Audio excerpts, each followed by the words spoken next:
So first of all, the analysis of the clinical field trials with benazepril and spironolactone.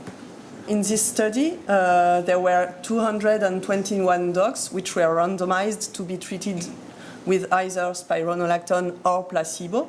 And these dogs received, as standard therapy, at least an ACE inhibitor. And so the beneficial effects on survival were demonstrated in this paper.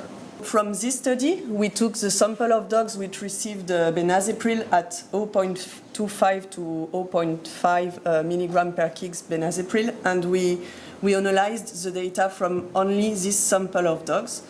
And we analyzed the results of the efficacy results from these dogs.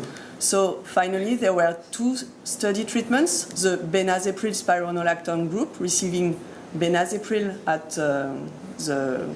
the dosage of 0.25 and spironolactone and 2 milligram per kg, versus the reference group receiving benazepril at the same dosage and the placebo of spironolactone.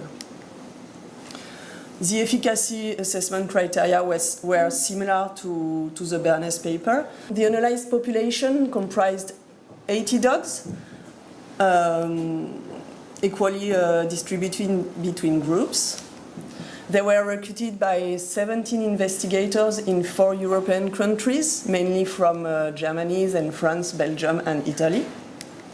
And the characteristics at inclusion were globally similar to Bernays paper, to the description in Bernays paper, and the groups were comparable at inclusion.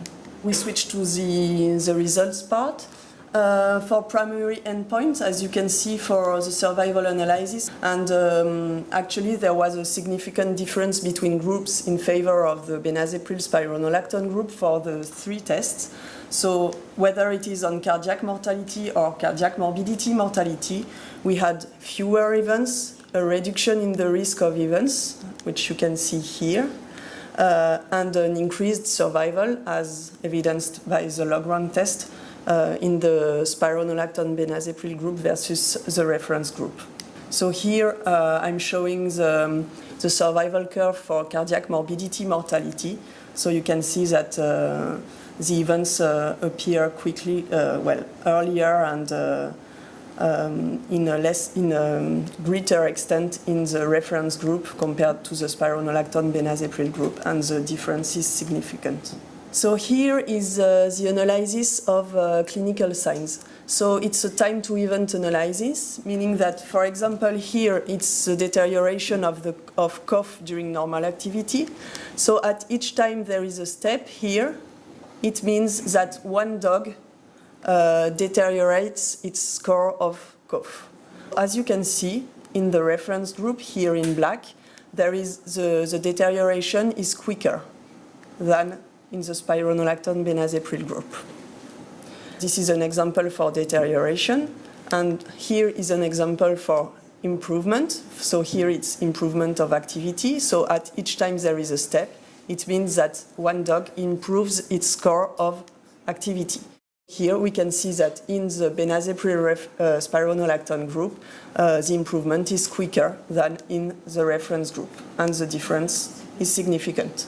Analyzing all clinical signs, finally, we have a significant benefit of benazepril and spironolactone for time to improvement of cough at night, during normal activities and during exercise, and time to improvement of cough. And when we look at deterioration, there is a significant difference for cough during normal activities and during the exercise, for murmur grade and appetite.